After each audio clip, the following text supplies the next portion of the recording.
Julie, do we have folks on the phone?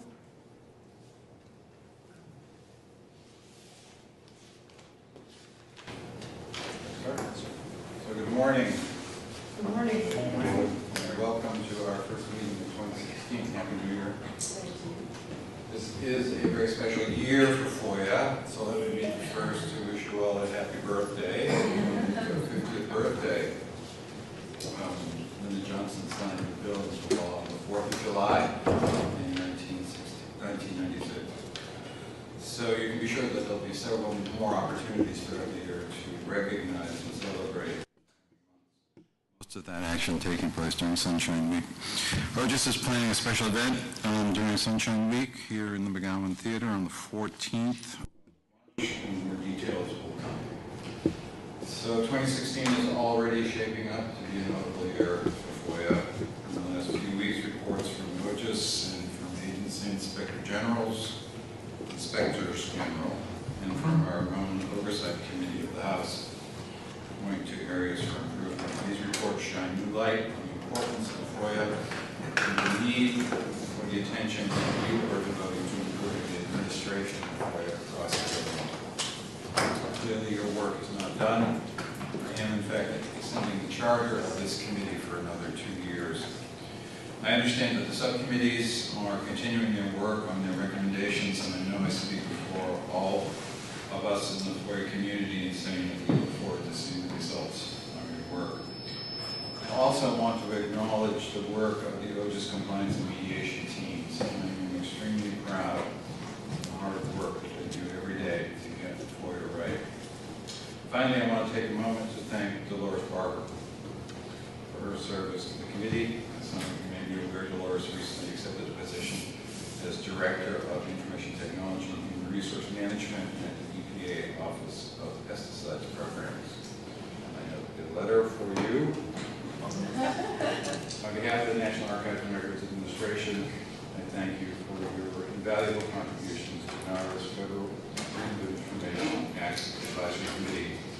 As an inaugural member of the committee, we are especially appreciative of your investment of time and expertise to help launch the group. Your service on the Oversight and Accountability Committee and your participation in discussions of the full advisory committee have provided insight for improvement of FOIA administration throughout the executive branch. Thank you for sharing your expertise with the committee and the public. Committee members from both inside and outside government, along with NARA, share your belief in the importance of technology in promoting access to federal records and enhancing the productivity and accuracy of the professionals who work to make federal records publicly available. We greatly appreciate the FOIA expertise, information technology expertise, strategic thinking, and leadership you brought to the committee. On behalf of NARA, thank you again for your service to the committee and best of luck in your new position at the EPA.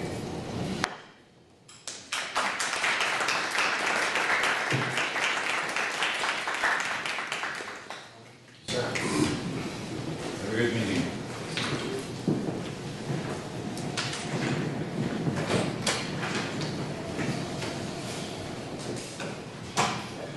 Good morning. Morning. Looks like we have a lot of folks out with the cold. So I'm James Holzer. I'm the Director of the Office of Government Information Services here at the National Archives and Records Administration and the Chair of this committee. Thank you for joining us today and for the first FOIA Advisory Committee meeting of 2016. I would like to begin by offering my thanks to the National Archives for serving as a home to the FOIA Advisory Committee since its establishment in May 2014. I also want to thank the Archivists of the United States for extending the committee's charter for another 2 years and reaffirming the administration's and the agency's commitment to open government. This committee brings together government and non-government FOIA experts with vast and diverse experience to advise on and make recommendations to improve FOIA administration throughout the executive branch. The committee also provides a forum for public discussion of FOIA issues and offers members of the public the opportunity to weigh in on the administration of FOIA and their ideas for improving the FOIA process. We encourage the public to share their comments and suggestions for the committee in writing. To learn more about submitting comments for the committee, please visit our website at www.ogis.archive.gov. As a reminder, information about the committee, including members' biographies, committee documents, and public comments are available on the OGIS website. The advisory committee videos that we post on YouTube need to comply with the Americans with Disabilities Act of 1990 and the amendment to the Rehabilitation Act of 1973. So before we post a video to YouTube, we must have the meeting transcribed, review the transcript for accuracy, and provide the video and transcript to NARA's social media team. As we are videotaping this meeting, we will make the video, transcript, and meeting material available on the committee's webpage as soon as possible. We expect to have all of this material available on our website within 30 days. Thank you in advance for your patience and understanding. So, as you heard from the archivist, this will be Dolores Barber's last meeting as a committee member. As already mentioned, Dolores accepted a position as the Director of Information Technology and Human Resources at the EPA. So as Dolores' new position is a non-FOIA position, Dolores will be stepping down from the committee. But again, Dolores, I congratulate you on this opportunity, and EPA will definitely benefit from your leadership and IT experience. Please join me again in congratulating Dolores and thanking her for her service to the committee.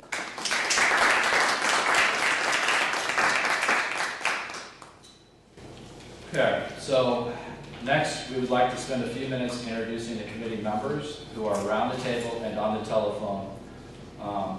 We do have some committee members that are unable to join us today due to previous commitments. We will look forward to seeing them at our next meeting in April. So please, during the course of this meeting, for the record, identify yourself by name and affiliation when you speak. We will begin with the members we expect to have on the telephone. I'll ask each of you to introduce yourself and remind the group of your profession and affiliation. David Barr. Good morning. Yes, I am an attorney, 25 years, 26 years. I represent the Western community generally, in cases all across the country. Great, thank you. Brett Evett. Okay. Karen Finnegan. Ann Wiseman. Good morning. I'm Ann Watson. I'm the Executive Director of the Campaign for Accountability. Thank you, Ann. Wonderful to hear your voice. Yeah, great to be back. Thanks. Is there anyone else on the phone that I missed? Okay. And now let's hear from those of you in the room, starting with the end of the table at my left. Please introduce yourself and remind the group about your profession. I'm David Pritzker. I'm the Deputy General Counsel of the Administrative Conference of the United States, a federal agency. Mark Zaid, I'm an attorney here in the district and the Executive Director of the James Madison Project. Larry Gottesman, I'm the DPA and the Chief of the FOIA and Privacy Branch. Nate Jones, Director of the FOIA Program at the National Security Archive. Jim Hogan, Chief of DoD FOIA Policy and Director of Oversight and Compliance, Department of Defense. Melanie Stay, Director of Office of Information Policy at DOJ. Dolores Barber, Deputy Chief FOIA Officer, DHS. Sean Walton, Open Government Program Manager at the Project on Government Oversight. Ramona Branch Oliver, Director of the Office of Information Services within the Office of the Solicitor at the U.S. Department of Labor.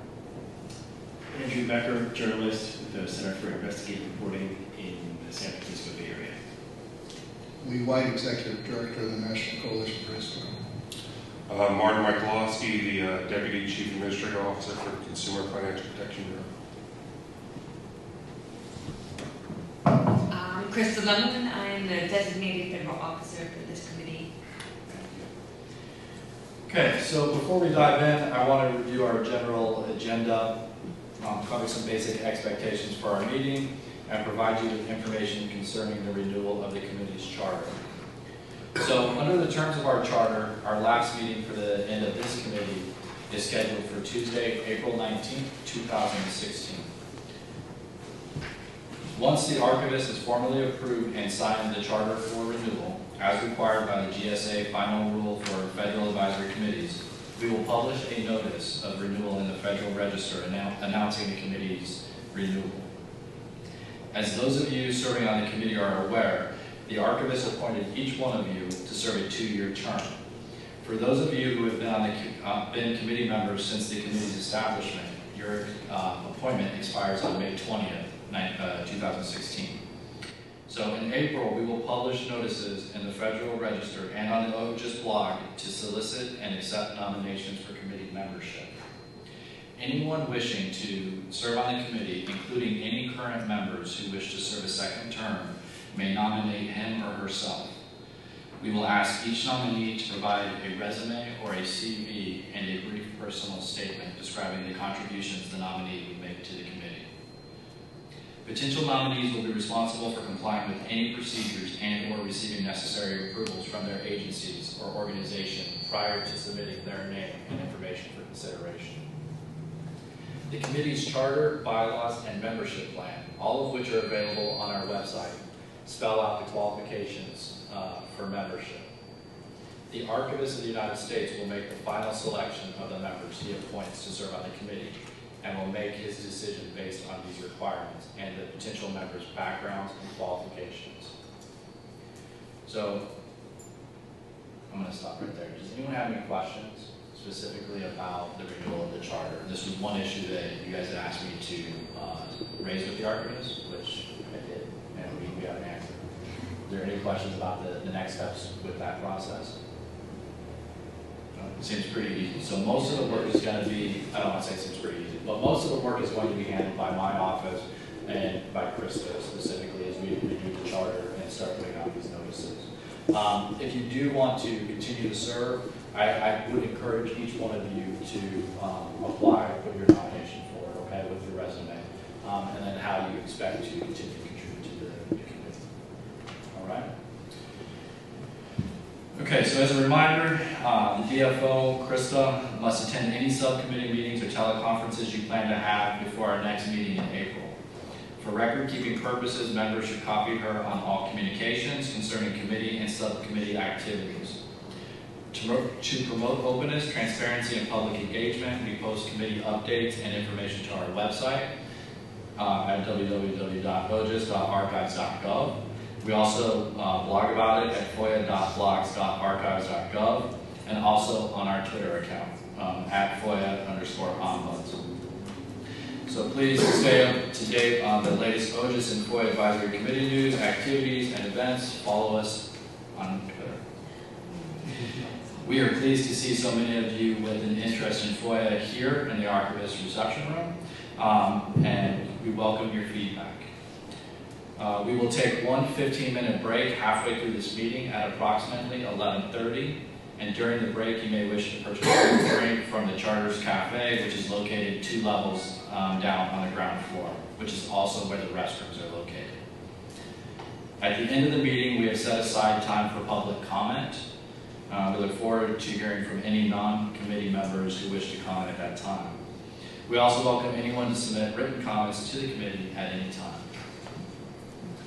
So, with all of the administrative matters discussed, I would like to turn our attention to the approval of our October 20th meeting minutes. The committee members have had a chance to review a copy of the October 20th meeting minutes. Are there any corrections to the minutes? Okay, if there are no corrections, I will entertain a motion to approve the minutes. Do I have a motion? So moved. Thank you. A second? Second. Okay, thank you. All in favor? Aye. All right. The minutes will be approved. We will now spend the majority of today's meeting hearing status reports from our subcommittees. We will spend 30 minutes on each report, including where the subcommittee's work stands and any recommendations for the full committee's consideration, and any discussion the committee wishes to have regarding each subcommittee's update and work products. We want to ensure we have a clear path forward for the coming months as we adopt any reports by the full committee and those issues that we may identify for continuance for the new advisory committee. Let's hear from the Fees Subcommittee, Nate Jones and Jim Hogan, who are the co-chairs of that subcommittee. I will ask them to report on their subcommittee activity and recommendations. Thank you, Dr. Wilder. This is Jim Hogan, Department of Defense. We decided in the subcommittee, after reviewing the data that we received, the comments from government professionals processing the FOIA, that there still seems to be some confusion out there, even though the assessing of fees and fee waivers and fee determination categories is a very subjective call. And I believe it's very difficult to make it as objective as possible. However, we believe there's some confusion that could possibly be rectified and improved if Office of Management Budget, OMB, revised its FOIA fees that it published back in, what was it, 1987, which is going on 30 years, 29 years now. There have been a lot of changes to I would say the world, not quite the best way to put it, but a lot of times fee waiver determinations and also fee category determinations are made based upon the requester. What can they do with the information? How do they get it out there? And when Congress initially back, when it put fee provisions into the FOIA and OMB 29 years ago, did not envision the type of environment we have today. Whereas,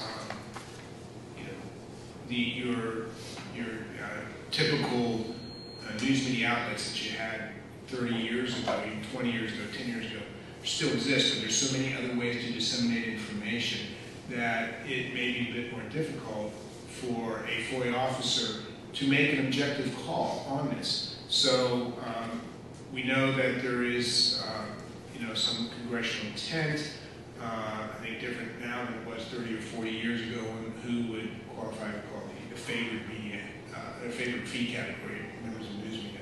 So we proposed a draft memo coming from the chair of the committee to the archivist, and so that to tell the archivist, this is our position. We recommend a memo from the archivist to, or whatever format, memo, letter, whatever format used in RO, to Director would be asking for them to review and revise, update rules. And also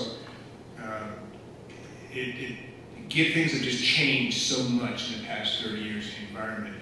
There's been a lot of case law, very significant case law, especially recently on this, that should change the way FOIA officers look at it. It's a difficult problem because it creates adversity between FOIA requesters and FOIA officers. It's an administrative burden, adjudicating determinations, but also there's a perception of FOIA officers out there that we can see from the data we had in the poll that it could be the case that, and this is a perception, whether it's valid or not, the requesters could be asking for more and more stuff. And that's a concern they have. Whether it's something that really would happen, it's hard to say. But it's a concern about it because it is true that that agencies are handling greater volumes, maybe not greater numbers of requests, but greater volumes of responsive documents. And so those are some of the tension that is in the FOIA right now that sort of comes to head in the fee issues. So we don't think, even though it will be guidelines, they're not necessary to solve the whole thing. It won't. And we can't predict what the next 30 years is going to happen anymore. 30 years ago, we can predict what happened in the past 30 years. However, we like at least, have some kind of guidelines that get us up to date what's going on today. So we have that draft memo we presented to the committee. If anybody wants to comment on it now, or how the committee wants to go forward. Okay, so thank you, Nate and Jim, for your hard work. Excuse me, you did have something else. I'm sorry. Sure. So two things. First, just a little bit more on what Jim had said. To me, at least, the 1987 guidance is in bad need of an update. It was written before the internet came to be widely used, written before the ability to disseminate records electronically, and as Jim pointed out last meeting, it's missing words. So I think it's bad for time. An update is much needed. And I thank everyone in the fees subcommittee for their work on this. And I would also say that, as we put in the memo, it needs to be updated in a way that follows the President's instruction for a presumption of disclosure that should be applied to all decisions involving the FOIA, and that includes fees. So I'll leave that on the memo. I think Jim did a good job explaining how this could help and why it's needed. And the second point I'd like to make, kind of in response to some points that Dave made in our last meeting, Dave Barr, was that due to limitations, the subcommittee had only solicited, they solicited opinions from everyone, but only did a poll or survey. Poll. What is two? Which we do, Chris. I'll check with that. We only did what we were legally allowed to do, asking questions of people from government workers. So, on that note, although it's unofficial, a very good resource for all of us, and I think the Fees Committee already looked at it, was a poll that POGO and the National Security Archive, specifically Lauren Harper, put out to the general public. And about 100 FOIA requesters wrote in with their opinions on fees. So I would recommend to everyone to look at the good data that Maggie analyzed from the government side, and then also if you want to supplement that from the public side, to see both sides and get a balanced opinion, look at the survey that POGO and the National Security Archive have recently published the results. And I just want to add something. The irony should not escape the committee that the first significant case law was between the National Security Archive and the DoD concerning fee stacks, way before we were involved. Thank you both for your hard work and for drafting the recommendation memo for the full committee's consideration. At this time, I would like to ask if there's a motion for the committee to consider the recommendation made by the fees subcommittee. I move. I so move. Okay, do we have a second? Sure. All right, so I would like to open, I'd like to open it up for discussion for the rest of the committee to hear exactly your thoughts on how or what this recommendation would look like, or if we're going to just simply take exactly what the subcommittee has recommended to the committee as a whole and push that forward. This is Dolores Barber from DHS, and I agree with Nathan, I agree with Jim that guidelines and recommendations that were published back in 1987 have no relevancy in the 21st century. That, on its face alone, makes me want to strongly support the recommendations that ask the archivist to have OMB look at updating that guidance. This is Mark Zaid. Guys, is there any reason why that we cannot recommend both option 1 and option 2? That in the letter that the archivist sends to OMB, that it also includes an alternative legislative proposal? I'm certainly not completely, I'm trying to think what word do I want, enthused that OMB, having sat on its duck for the last 30 years and not looking to revise any of its guidance, is going to necessarily take anything else serious in that I guess from what it says, I'm just reading from what you wrote, I do not know how the process works, that if the archivist makes a legislative proposal, does it have to go through OMB? Well, then at the very least, if the archivist did make both, there's nothing to stop those of us who are not part of the executive branch system from taking that legislative proposal to the members of Congress we want and introducing it independently without going through OMB. So I would say we have an opportunity to do exactly what you guys have soundly recommended and is desperately needed. But I don't want to wait for OMB to necessarily sit on it just as they have for the last 29 years.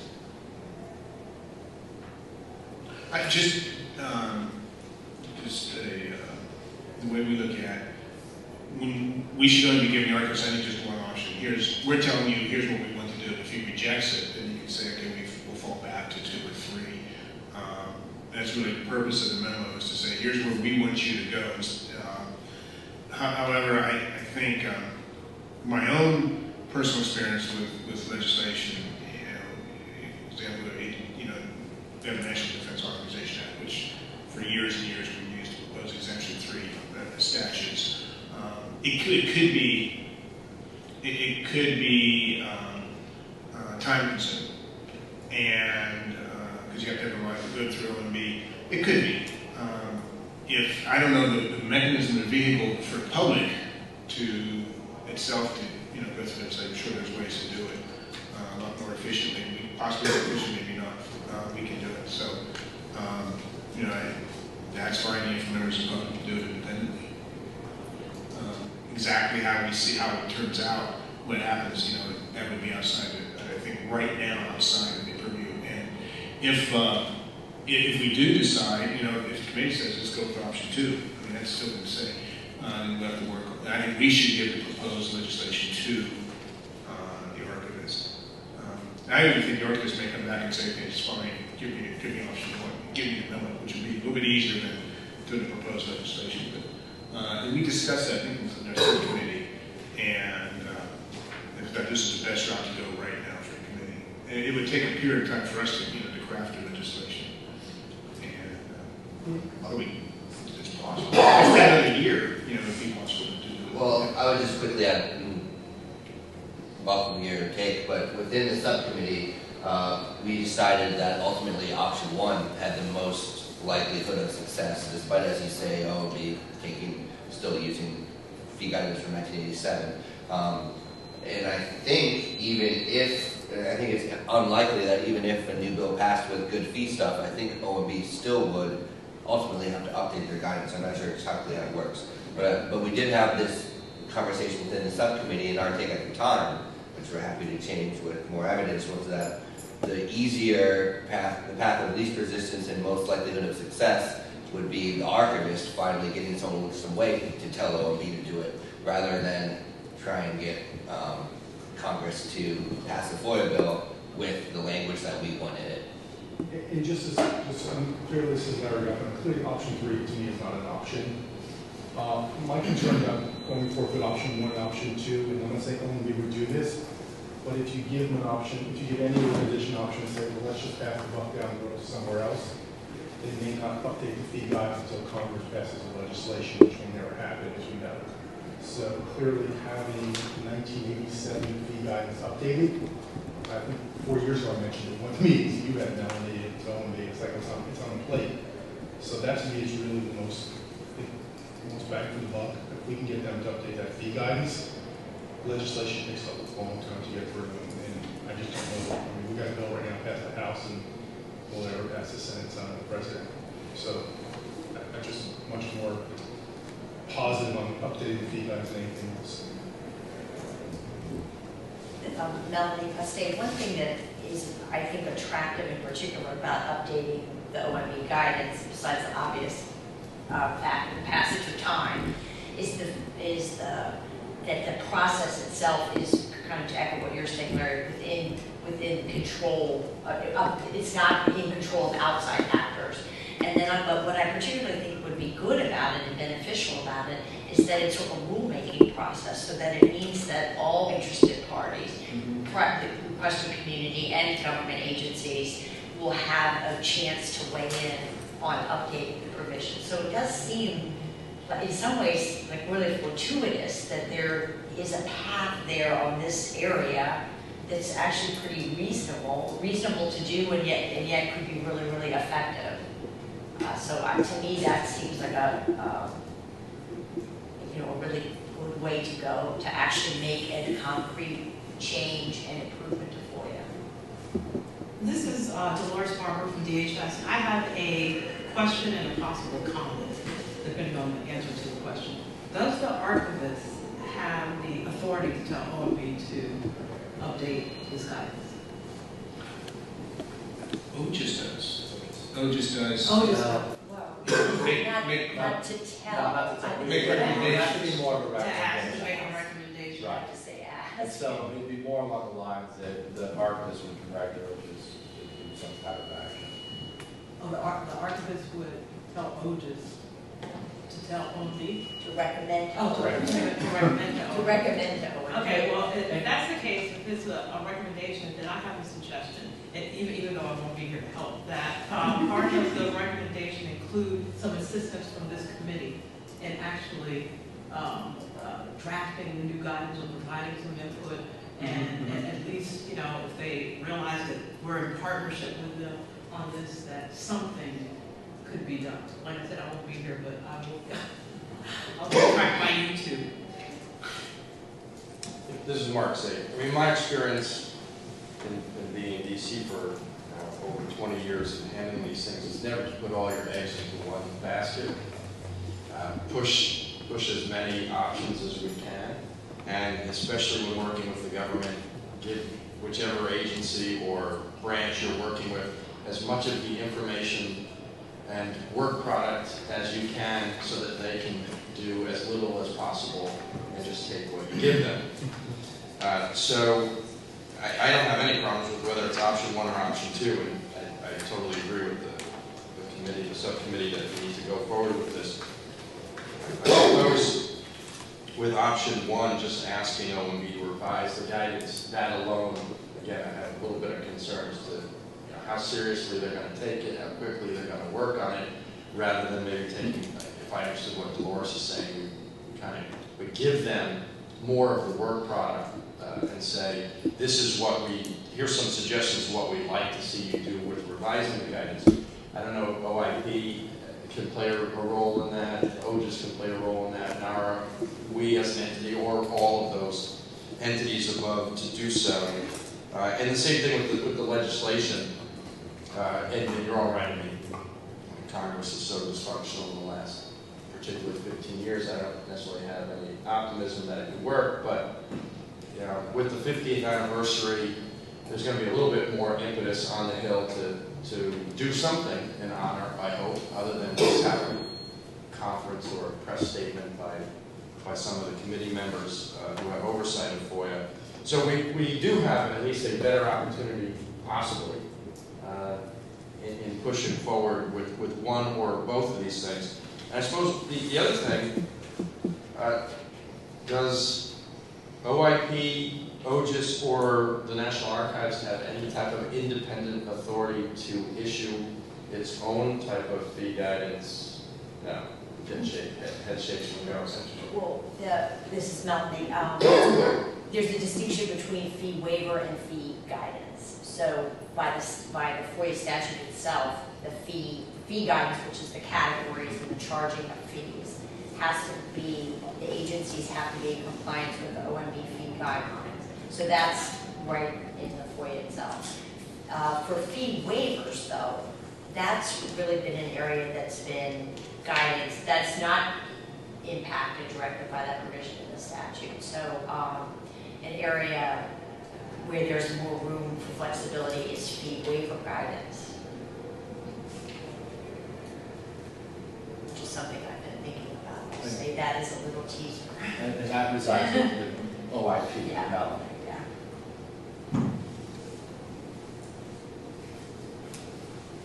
Hi, this is Lee White. Mark, to answer your question, while Congress may not pass legislation, there's nothing to keep them from holding a hearing on this topic.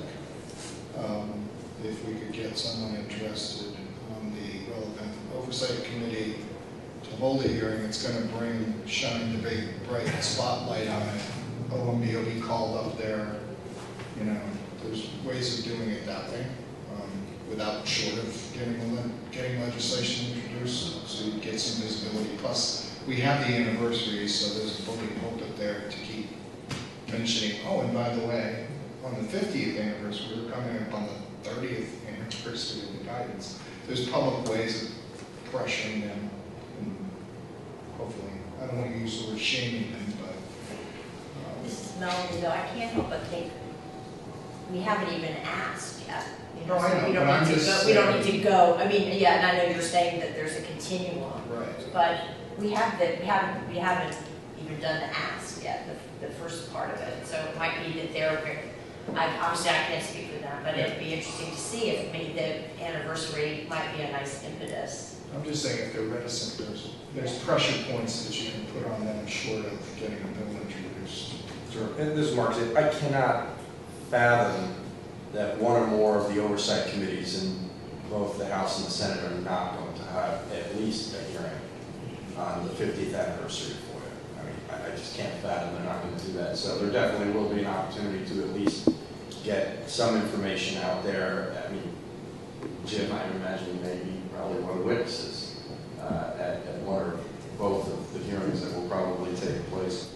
Does anyone know, has anyone had experience through the archives or your own agencies requesting something from OMB? How much, again, if it's just ask OMB to revise its 87 guidance, well, that's just a sentence or two and whatever formality of information you need to put in there.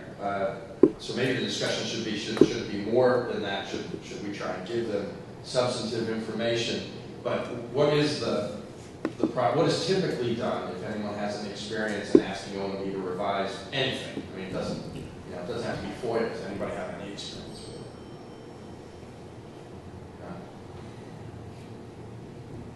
I think it's sort of, in some ways, it's sort of an unusual setup right now with the FOIA having the requirement that OMB have fee guidelines. You know, the rest of FOIA is in other things too.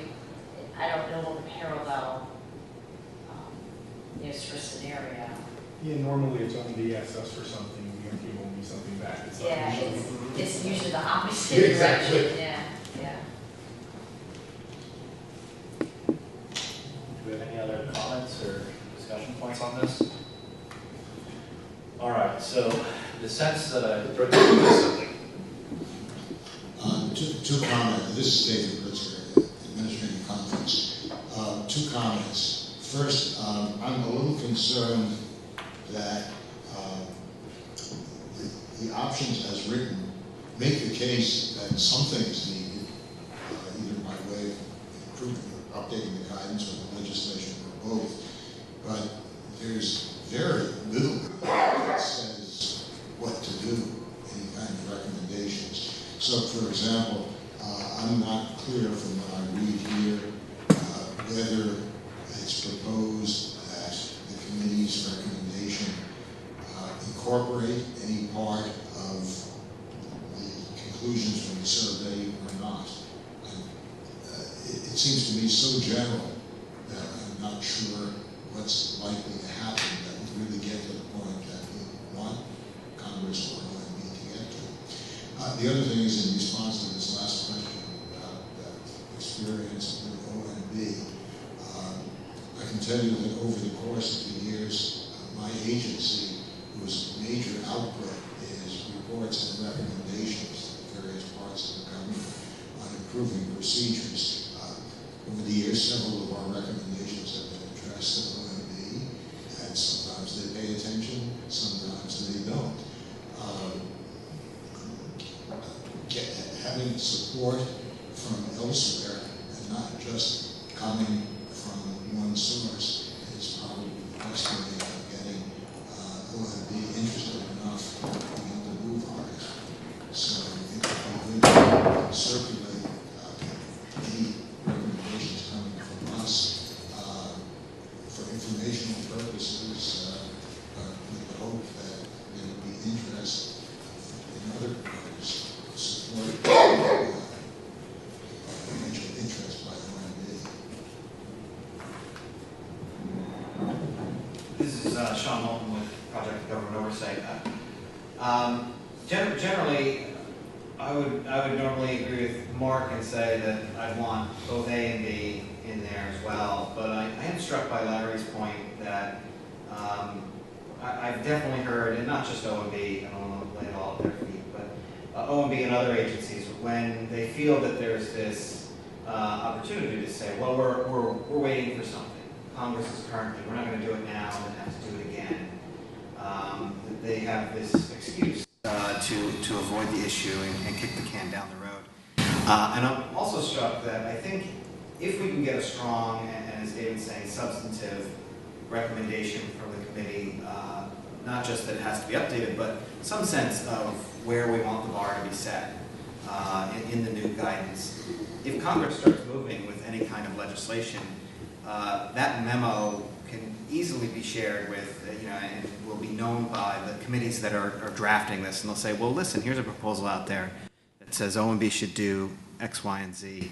We might as well put that into the legislation we're working on. So I think even if we do just option 1, we get option 2 in a lot of ways, but only if Congress then decides that they're going to start moving. So I'm in favor of sticking with a very direct and specific recommendation to OMB or to the archivist that OMB be contacted. Okay. Any other comments or discussion points on this? Just want to comment on over here on it. It is a general memo. I think as a follow-up, if the archivist does agree, then it'll be our subcommittee's responsibility, especially if the committee is renewed, and it might take a while, to then create the memo from the archivist to OMB, with all the data and specifics, because it's a higher level memo. You can't get too much into it, but somewhat detailed to say here's the importance of it. And also, remember this committee was created as part of the Open Government Plan, if I'm not mistaken, or National Action Plan. National Action Plan. Too many plans. Part of the National Action Plan. So this is, I think, what the committee does should carry some weight because of that. So I would think this, if something came from the archivist on behalf of the committee, which is created by the result of the National Action Plan, then OMB, being part of the executive office of the president, would put appropriate weight on it. Yeah, just one thing to consider, something not only mentioned, this is rulemaking. This is now January. Oh, yes. Not a whole lot happens after like May or June in the regulatory process traditionally. So time is of the essence because if we don't move quickly, you're talking the next administration. Oh, absolutely. I don't expect this to go quickly. Okay. And especially if that FOIA reform bill is passed, they'll be dealing with all our regulations too, first of all. Just a thought. I understand. So I think that you bring a really important point, though, as far as the timing of this. If we consider the recommendation today, the general recommendation, we might be able to move forward a little bit more expeditiously. If we kind of pause, draft something more specific, it will take us time to circulate it amongst the whole committee, editing and all of those things. We could probably come up with something by the April meeting for everyone to vote on. which means that we would probably be past our time frame. What do you, this is Mark's neighbor, what do you envision? Let's say we pass it as is, and the advisory committee recommends to OGIS to recommend to the archivist to revise the 87 guidance. I would imagine the archivist is going to come back and either say, all right, so you just want me to say, OMB, will you revise the 87 guidance, and that's it? No instructions, no guidance given to them, just say, hey guys, this is really outdated, you need to revise it. Or he could potentially come back, or staff, to us and say, I'd be happy to ask them to revise it, but why don't you guys give me something to tell them how to revise it? How do you want it revised? Make it easier that way. So I'm all for pushing forward in a timely manner, but I want to make sure that we do something that's going to have, that's actually going to catch and do it. There are those here who deal through their position with the archivist and the process, and those in the archives, whoever would make the decision other than the archivist to recommend to the archivist on how to proceed. So, I sort of defer to you guys and those in the government as to what you think is going to be the most productive way to proceed so we could achieve what I'm sure, I have a feeling, every one of us here wants to achieve.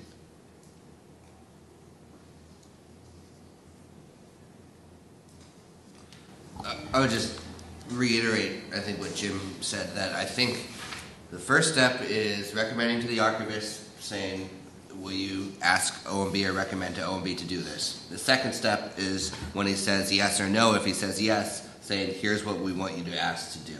So I think the specifics that we're talking about, I think first, Jim, correct me if I'm wrong, first we have to have the archivist, I guess as you say, come back to us and say, I'll do it, what do you recommend that I ask to OMB? I think from a process standpoint that the committee has to decide is whether or not we want to make a recommendation.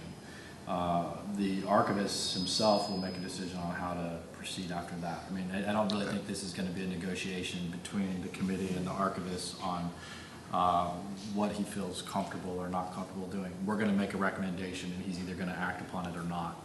And then if he doesn't, then the committee will be faced with having to take another vote or take another course of action. I think should that, and I think somewhat Nate's getting at, should that recommendation include the proposed memo to OMB? Should we do it now altogether, or would it be two steps? I think it would be one step. Okay. I mean, and I think what we're trying to, good, and that's what we're trying to decide here is, one, if we want to make a recommendation, and two, what exactly are we recommending to the archivist so that he can make a decision? And it'd be like a decision memo, yes or no. Okay, we can start that. Yeah, and I mean, I think, so what you provided, I think, is a really good kind of starting point for the discussion for the whole committee to kind of consider. And what we can do today, we can kind of do this in a two-step process. I think kind of more in line with what you're kind of thinking is, does the committee have a preference on one of these options, or all of these options, or a couple of these options? If so, what is it that we want to do? And then we can take a vote on that, on how to proceed. And then if the committee's will is that we make a recommendation for, let's say, option one, then the committee will go back and we will draft the specific language to submit to the archivist, and we will have to take a vote on that language. Now, I believe that doesn't mean we will have to have another meeting, right? We'd have to put out a notice, Krista? We'd have to set up another meeting to vote on it. What do you want this to take place before the April? If we wanted to. Yeah, I mean, yes. I mean, there's nothing that precludes us from having more than 4 meetings a year, so we could definitely, convene before April if we wish to. But in order for us to vote on that specific language, we'd have to convene another meeting and publish a notice. I believe that's true. Yeah. The process is a little bit still learning, okay? I told you guys I was going to become an expert on it. I'm still learning. But I believe if we're going to take a vote, we would have to have a meeting. We'd have to publish a notice. It'd be 30 days out and all of those things. So that's where we'd be on that. Okay. So, where? Okay, this is Andrew Becker. One other question. We've kind of established that going the congressional route, it might take a very long time, even though there is some legislation, I think, that's being considered now, and some interest. There's already been at least one hearing recently. But on the other side, for the archivist to make a decision, how long would that typically take? Okay, so, you know, you guys asked me to find out about the extension of the charter. We thought it was going to take us a long time. I think we had an answer. I'm looking for my deputy. Nikki, how long did it take us? About a month? About a month to get an answer on the extension of the charter. It wasn't really all that hard.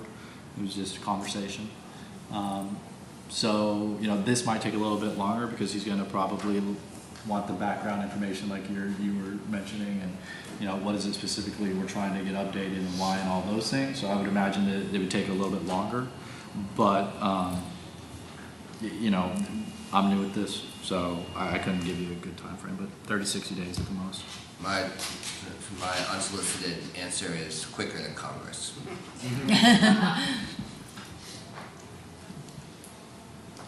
Well, I'd like to make a recommendation that we accept option 1. That's appropriate at this point. Okay, so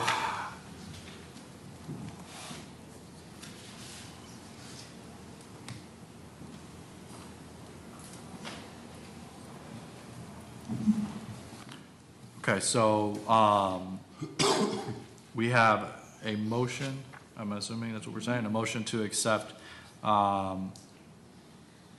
recommendation 1. Option 1. Okay. So at this time, we have a motion and we have a second. We have a second to accept. We have a second. You have those, Krista, on the motions. First and second was Lee. Okay, so if you're in favor, please raise your hand so we can do a hand count. Yeah. I was suspending that, but we can, before we vote, if you have further. I'd like to ask a question.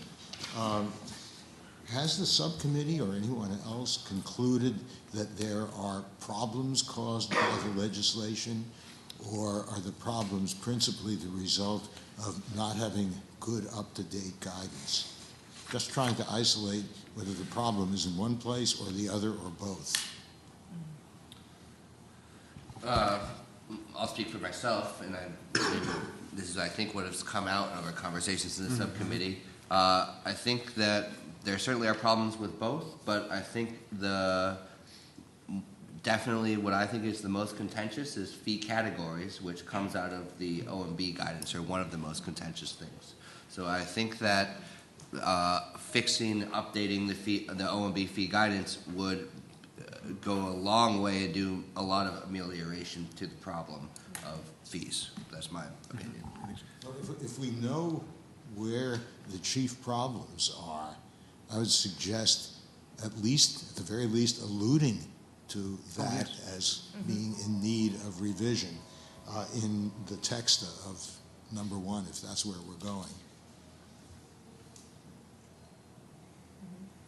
This is Melanie. I hear what you're saying, like, and I'm assuming it's already what you guys are thinking of, like that one of the most sort of obvious problem areas is the change in the ability to disseminate information now versus in 1987, and what that means in terms of deciding whether someone's a rep of the news media. So it's the change in technology and the ability to disseminate by posting online that's drastically changed sort of the dynamic between figuring out whether someone's a rep of the news media, and that's the one category where there's probably the most interest all the way around. So I think that would be a very powerful example to put in the memo. I agree. Mm-hmm. Well, I'm suggesting. Or that's how I would spin that out. Not just in the memo, but in the recommendation that's coming from this committee, to at least give some indication of what it is that needs revision in the guidance. Okay. So, I mean, it does seem to make sense at some level for the subcommittee to look at the OMB guidance, review the sections, and to decide what sections should be updated and what the specific language. I mean, I think that seems, I mean, in my own personal opinion, a reasonable approach. But I'm also not opposed to a general recommendation to OMB to update their guidance, which seems to be outdated. Saying just that much seems to me to be awfully weak and more likely to be put on the back burner at OMB. I think what you're saying is you do want something a little bit more specific. What are the problems? And I wrote this, and we revised it, at least in my mind, is purposely to be more general. And we can be more specific, but with their, I know in our department, in our agency, when we do memos, there's always supporting material. You know, it's the tabs and appendices and tabs to appendices and like that. So, you know, that might be the place for more details, and then decide how much detail is appropriate between an archivist and a director, you know, whether it be supporting material, and that's something I would leave to Dr. Holzer and Krista to determine, you know, how does NARA, you know, where do you put the details, you know, necessarily. Some agencies leave it very general in one place and detail another, but I definitely want to make sure OMB, I agree with you, understands the details, you know, fee categories, exactly. There are major issues with fee categories, and that pretty much most, overall majority of case law dealing with fees is fee categories. That's National Security Archive against the DOD. It started that way, and I've even said this publicly before. Denied. Thank you. But even, and some people look at, I mean, some of the case law, you could say the National Football League is a member of the news media. They have a cable TV. They have press briefings. They disseminate like crazy, and they can ask for government information. Do we want, you know, is that where we're, sometimes I ask, is that where we're going in the fee categories? Is that where the requesters want to go? I don't know. So I think also by putting this on the table of OMB, giving them the appropriate details, going for its rulemaking, public comment, we can get some very good comments out there on that. So if we can go to option one, I can put more detail in there. We'll share, you know, more drafts with the committee, and however the chair sees the package forming, you know, just general guidance to us on how the package should be formed, we can fill in the details on that. And that was my thought when the conversation was, it was just a general, let's see which option we want to go with and try to put together some more detail on how the fee guide should be updated. It's sort of like a two-part process, because again, we're running out of time in a lot of ways, but you know, as Jim said, let's get the ball rolling. You know, it takes time to get things to the archivist. So if we come up with a plan, be it option one, be it option two, or be it any option, I agree there needs to be more details, but I think just having the conceptual decision to how we want to go forward is worth a lot today, and that's what I was trying to get at. I think we may have different concepts of what details involves. Obviously, real details belong in supplementary material.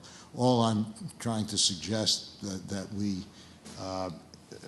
put into our recommendation is some brief identification of problem areas, not what to do about them, not how to formulate new guidance, but a couple of, and I have no problem with saying, for example, or such as, but at least give some indication of where the problems are. That's the extent of the detail I'm trying to inject into this. Good. Okay, that helps a lot. And I think it's, even though we presented this memo, if I'm mistaken, please let me know. It could still be, since we give it to the committee in the next few months, the committee can look at it and revise the memo and edit as it sees fit. Is that appropriate? Can I also, this is Ramona, Yes, Ramona. from the Department of Labor. When we are advancing the recommendation to the archivist, are we making the assumption that he understands the construct of fees in the statute and the OMB fee guidance? I think that NARA has a statutorily based fee schedule for its historical records, and then, you know, there's the smaller group of operational records where they are considering fee categories and that sort of thing. So even in the recommendation out of this committee, I think it would be fair to provide the archivist with enough information for him to make an informed decision on whether or not to move forward with that. So I think that going back to what David has said and what others have said around the room, I think the recommendation should at least provide the archivist with enough information to determine whether or not he supports this approach and wants to advance the recommendation to OMB. This is Mark Zade. I was going to jump in and say this, something similar, but let me add a little bit to it. I suppose it depends on what we're voting on. I think if I understood what Larry was talking about or referencing, that one of the first things we were deciding is, okay, as a committee, what do we want to recommend as a strategy option? Either ask an OMB for guidance or asking for legislation. And it seems that there is an unvoted on consensus that going the OMB guidance route is the way we would like to go. All right, so let's say that's what we're going to formally vote on and approve. Well, then going to what Ramona's talking about, well, then what's the next step? So is that just what's going to the archivist? That's all we've recommended is that, but obviously not. I see some heads go, shaking, and it can't be that, because that's not going to be effective in any way for a multitude of reasons. So then the next step is, okay, so how are we then going to package this? Is the committee, either the subcommittee, going to work something further to provide to the committee that we then vote on, I guess, or do so informally, or will OGIS put together a substantive package, maybe with assistance on the side from select members or all members of the committee? So I guess and then I think that's going to somewhat what David's talking about too. What do we see as how that next step would be? I mean, we can just vote on and say, okay, this is the method we want to do. We want to go for guidance. Then are we somebody going to make a motion to how we want to go about implementing that, or we just discuss amongst ourselves how we want to implement that? So, I'm not sure if this is our first real vote taking, but I think what happens is we have a motion on the floor right now to accept one of these three recommendations. Depending on how the committee members feel, we'll vote yay or nay. If it fails, and then the motion obviously fails. If we all vote yes, then it carries. I think that there's other ways to get around this to address kind of the concerns that I'm hearing, which I think would be that the will of the committee is that we send it back to the subcommittee, that they would address some of these areas that we've spoken about, specifically in regard to recommendation 1. The will of the committee is that we're not interested in 2 or 3, and that that you would present us a more baked version of a memo with supplemental material, working with the DFO to figure out exactly how it should be staffed. That kind of seems to be what I'm hearing, but that'd be kind of how the process would work. Or we can just simply vote no and ask the subcommittee to investigate this further and then come back and present at the next committee meeting. Is that right? Does that sound about right? Does sound right. Might I assume if we pass this that the archivist is not going to sit in the office and make this decision by himself? He's going to bring in Gary Stearns, the counsel's office and everything to advise him on what to do, right? I would assume, but I couldn't speak to that. I mean, Okay. to NGC's role in this. I mean, NGC's here. But I mean, the archivist is a pretty smart guy. He's probably going to consult not only with NGC, but I would imagine that he would consult with other government agencies that would have equity in this topic. Okay. All right, so how would we like to proceed? I suggest we take a vote. Yeah. All right, so. Voting on the principle, not. Yeah. Yeah. Yes. So we have a point of clarification, Dolores. Is that correct, that you're motioning for a vote on that the committee would consider recommendation 1 as the option to go forward? Yes, sir. And would we like the committee or subcommittee to make any kind of changes to the memo? Yes, sir. And those changes would be to review the OMB guidance and do a line-by-line suggested edits. This seems like old times, James. Yes, sir. Okay, thank you very much, Laura. So we have a motion. Do we have a second? Second. Thank you. Okay, we're going to do this again. As I said, I would please raise your hand if you're in favor of the motion as outlined by Dolores Barber. All in favor? On the phone? Aye. Aye. Okay, so this seems to be unanimous. Thank you very much to the subcommittee for their hard work on this. I know that that kind of seems like a very tedious kind of process that we just went through, but it's actually very important, really goes to the heart of why we're together. We get everybody's input, not only from the government side, but also from the public side. And so I think we'll get a really good product from that. So thank you for bearing with me as we went through that exercise. I believe we will now hear from Marty and Mark, who are the co-chairs of the Oversight and Accountability Subcommittee. Great, good morning. Morning. This is Marty Michalowski. Forgive me if I'm coughing a little bit. I'm trying to get over my lingering cough for about 2 months now. I want to update you on 2 tasks that the Subcommittee on Oversight and Accountability has taken on over the last 18 months. There is a copy in front of the committee members of our minutes from last week's meeting, and I'll go ahead and basically just give you an overview of those in my update. The first item is the assessment of the FOIA public liaison role and to determine opportunities for improvement. This is a task that I've updated the committee many times in the past. Just as a reminder, I want to kind of go back to the white paper and the raw results of the subcommittee's poll on federal agencies' FOIA public liaisons that we collected over the last, I believe, 2 quarters. That's on the OGIS website, and we shared that at the last meeting as well.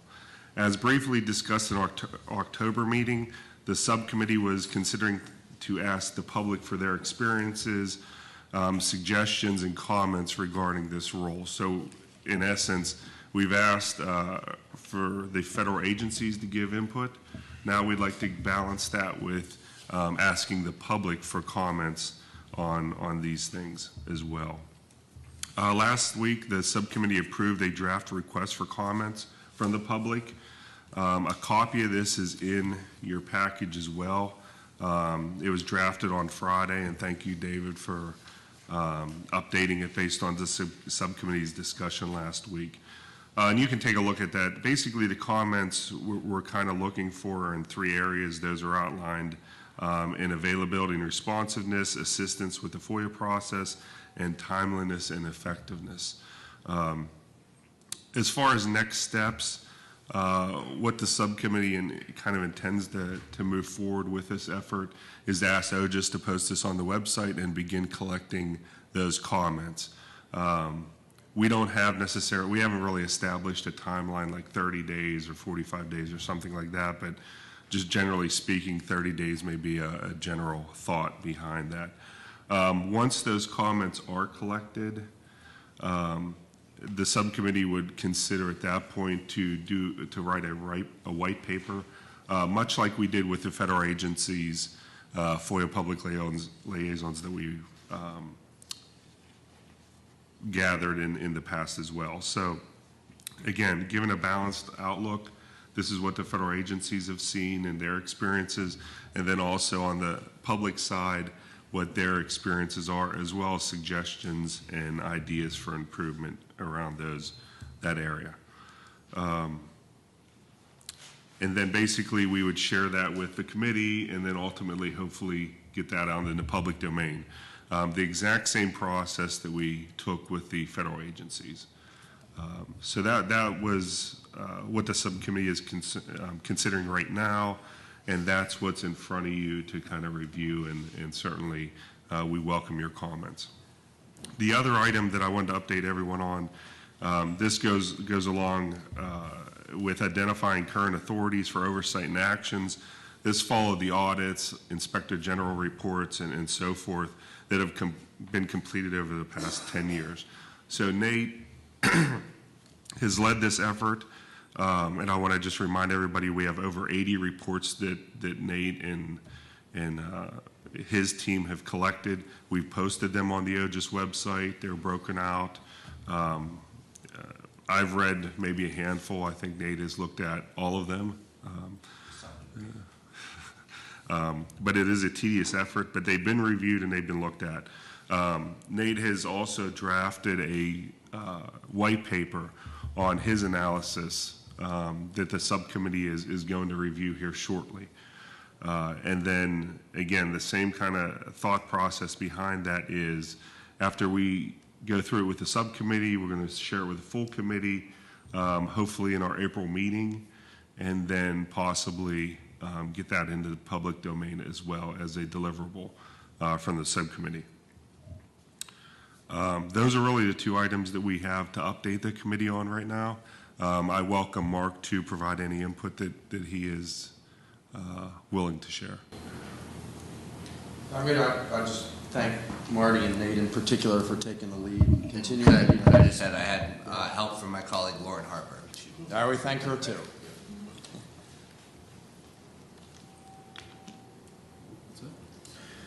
That's okay. Nope, I'm good. All right. Well, thank you, everyone, for your hard work on these efforts. I guess the first thing I'd like to do is just discuss this draft poll. I just want to make sure that it's clear to me on this document that the subcommittee is asking the committee as a whole to consider polling the public through using the OGIS website. Is that correct? Yes. Except for one word. I don't think we had in mind polling. It's a survey. It's a request for comments. Request for comments. That's the way it's styled, text. And I'm assuming we're being very using precise wording because of the challenges we face when we go for public comment using these government resources. I will tell you, my instinct says that this is still problematic to even do it this way.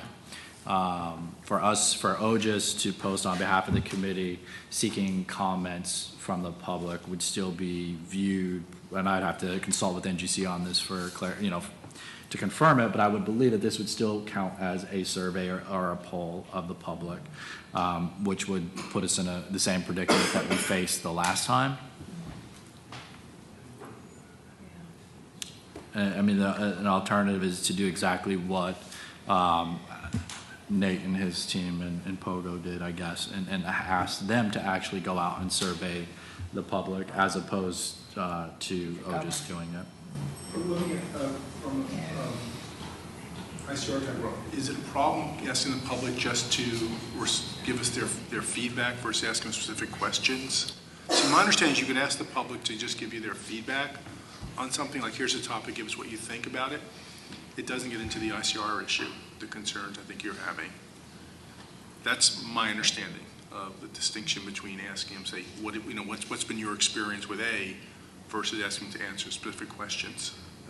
And again, I mean, I'd have to consult with counsel on this issue, but I think the distinction here would be, what was your experience with OGIS versus what was your experience with the entire federal government's FOIA public liaison? I don't think that's a problem. I mean, historically, I don't think that's an issue. I don't know. It's a legal question. I mean, it seems like it's a legal question. And that's what it would come down to. I'd have to consult. Yeah. No doubt.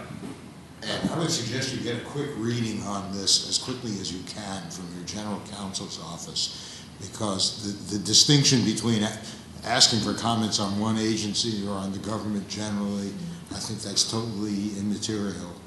That it's a question that the rules under the Paperwork Reduction Act have to do, which is the source of the potential sticking point, have to do with whether it's a structured survey or poll or whether you're asking for comments. And that's why this is intentionally worded as a request for comments with suggested areas that are based on your experience. Right. I hear what you're saying. That you get as quick a reading as you can from your counsel's office. Having been at NARA now for 4 months, I can almost guarantee you that when I submit this through the process for review, that it will actually end up going to the COO, who's going to look at this as well, and they're going to view this as a survey.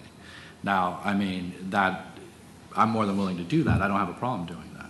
And I'm not trying to persuade you to not go that route. But again, having done this previously with you guys, the easiest and probably the fastest way to get what you're seeking is through other organizations taking this on. Well, we've been talking all year about getting public input, and what our subcommittee, I think, I can speak for the subcommittee, had in mind was that this is as mild a way of doing this as possible, and if we can't even go this far, then it's kind of hopeless to get public input. Can you just remind me, I think that when we did the fees survey, we did some type of asking for public comment. Unfortunately, we didn't get very many. What was that compared to this, and what's the difference, and why, and how, what did we do? I think at our last meeting, I guess we said, please give us comments on the OGIS website, public about fees. And what's the difference, and is there a way to make this that's easy to do? Right, you guys know what I'm talking about? This is Marty again. That was the basis of us going this direction, was right. understanding that there was a fee public comment mechanism, and that this was feasible in the same way. So maybe that was some of the confusion that we had on the subcommittee. Right, because remember last meeting with the fees, we said we feel bad that we couldn't ask everyone, give them the exact same questions, but the best we can do is give your comments to OGIS. Right? Is there a way to replicate that with? Right. So we didn't formally post anything on the OGIS blog or anything. We've just, as we've always said, we welcome public comments, and I mean, we haven't received any comments specifically regarding the fees issue, but this part of the beauty of a federal advisory committee is it is an opportunity for the public to weigh in, and if nothing, I hope people are taking note that the committee really wants public feedback, and I think, the opportunity is always. Public, it might not look that way, but and it's no fault of the committee. But I think me and Sean can put our heads again, and we can independently do something. Yeah, I'm not allowed to say that. But. Well, of course, I get the frustration, and I understand it. These are the bureaucratic hurdles we all face. Gotcha. I understand. I was just trying to figure out for my own sake what the difference was before what our solution was. But again, what we can do is it's kind of a two-pronged approach. We can take, if the committee wants us to poll the public, and this is the language that you want us to use, I can certainly staff this through NGC and through NARA leadership to figure out how we can do that, or if it can be done. Yeah, and I'm just concerned about trying to, I guess, I'm looking for the right word and I can't think of it right now, but avoid the issues by saying to a private group, do what we can't do as a group. I think we need to try to do it as a group formally, and if someone wants to do it on their own, that's out the purview of the committee, because the committee should not, I don't think the committee should be recommending to any outside organization, go ahead and do this because we can't do this. I just think that's not good for. That's fair. That's a fair point. This is Marty again. I would ask for your general counsel to provide input and to say that this is not feasible under this way. This is a survey, and therefore we can't do it unless you go the PRA Act. So I'd rather have that guidance, and then if somebody on the requester side does that, then that would be fantastic as well. But I think I'd like that guidance personally. This is Melanie. Could we have? I mean, obviously it's cold today, so I'm just looking at all these empty chairs for the public. Because part of me thinks, like, could we designate, like, say, our next meeting or hold a meeting specifically advertised as one in which we're hoping to hear from the public on these issues, and then just as part of our meeting, we have people who want to come and give us their verbal comment, and we could get feedback that way. And then you could also say if you can't come in person, submit your comments in writing. You could, something like that, like so that's part of our meeting. That's a great approach. Do it that way. Any issues at all. It's a public meeting. If you can't come in public, right. Submit your comments in writing. You get exactly what you're. Yeah, maybe that's a way to do it. And if it's not so cold, we'll get more people. Sometimes our system makes no sense. But whichever way we go, I strongly urge you to avoid using words like survey and poll. It's neither, and one approach for trying to combat the potential problem, the perceived problem, is use our lingo, not the lingo that's going to point at how we wish not to characterize this. So just drop the words poll and survey. It's a request for comments. They may disapprove it for the reasons that James suggested, but let's frame the request for review in the way that points the direction we prefer. Well, I guess this is Mark. The difference that we're looking at, and that's fine to do it the way Melanie's suggesting too. Again, more than one way to skin a cat. The difference would be whether or not we can just put it on the website and solicit comments at the same. I mean, that's the issue we're looking at, right, David? Well, from our suggestion. Maybe I'm just going to repeat what Melanie suggested, but I'm going to put it in my words and hope that it's helpful. If we do want to have what amounts to a public hearing or a broadened opportunity for oral presentations at our next meeting, I would suggest the announcement that we would like to do that at the next meeting and invite comments be put pretty much in terms as drafted here, and then follow it up with the statement, if you can't attend, please submit your comments in writing. It doesn't make a lot of sense to say that we can't do in writing what we can do orally. Exactly. Yeah, this is Mark, and that's where my mind was going. I'm not quite sure why we can do one and not do the other. Right. I mean, in some ways, if someone thinks that that's a way to do an end run around what we're concerned about, then sure, okay, hey, go do it. But it seems like that's doing exactly what we're suggesting, but through a different mechanism. So, hey, it works for me then. Doesn't make any sense to me, but it works. Hopefully it'll work. Right, and I mean, I think it's something, as a point of clarification, I don't see this as an end run around any of the bureaucratic hurdles that we face. I see this as simply following the rules that we are constrained by as a government entity. And again, I would consult with NGC to make sure that what we're suggesting as far as collecting comments based on a proposed public hearing would not be the same thing as a survey. In my mind, and it may be totally wrong from a legal standpoint, but in my mind, if we're posting a request for information and then advertising proactively posting or seeking comments on something that from the public, there seems to be some kind of distinction between simply advertising a hearing and asking for comments in general. And I think if we, again, I think we need to speak to NGC to figure out what the distinctions are and what our requirements are. But if I can get a motion if that's what we would like to do, if I can get a motion on having a hearing, I guess in April, or I don't know if we call it a hearing, inviting the public to come and speak on this topic and seeking any comments that they may have. Before I do that, I'm not opposed to that, but it seems like that's what we're doing every time. So I don't know if we need to have a motion to do that. I agree more with Marty saying, at the very least, say, hey, we're trying to have the public comment on these questions. I would like to have NARA say, nope, you can't do that for whatever reason, but I would like it, like I think Marty said for the record, that our subcommittee at least tried. So I guess I'm not opposed to having a motion to do both things, but I would like to see if we can get the comments that David and we drafted on the web and go through the formal process. Okay, well, so I'm going to take that as a motion. Yep. Do I have a second? Second. All right, so everybody's clear on what the motion is? No, is the motion to have it reviewed to see whether it's legally feasible to put it on the web? If it's legally sufficient to go on the web, as it is, or not. Or a request. Or a request for it to be. To put it on the web until someone blocks it is what I would like to. Okay. I would like to propose. Wait. So that's two things.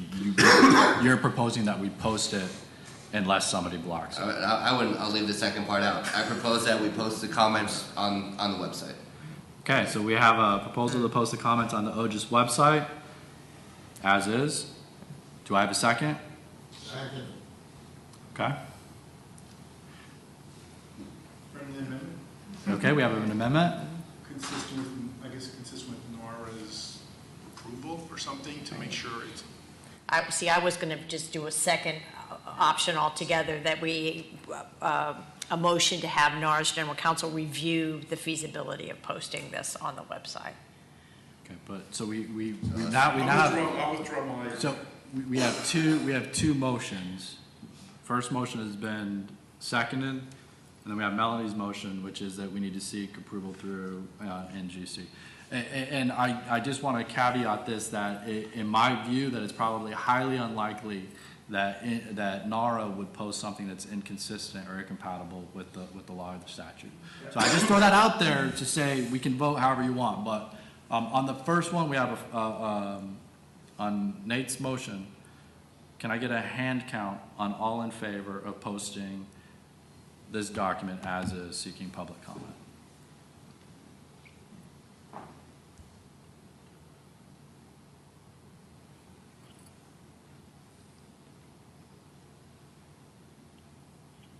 Do you have them counted? Can we just go around with you and I? For those of us on the phone, this is Ann, I vote yes. This is Dave, I vote yes as well. Yeah, can we just go Let's around? go start with Marty. Aye. Lee White, aye. Andrew, aye. Ramona, aye. Nay. Sean Moulton, aye. Dolores Barber, nay. Melanie Pastay, nay. James Holzer, nay. James Hogan, nay. Nate Jones, aye. Larry Gottesman, I guess nay. Mark Zaid, aye. Yeah, David Pritzker, aye.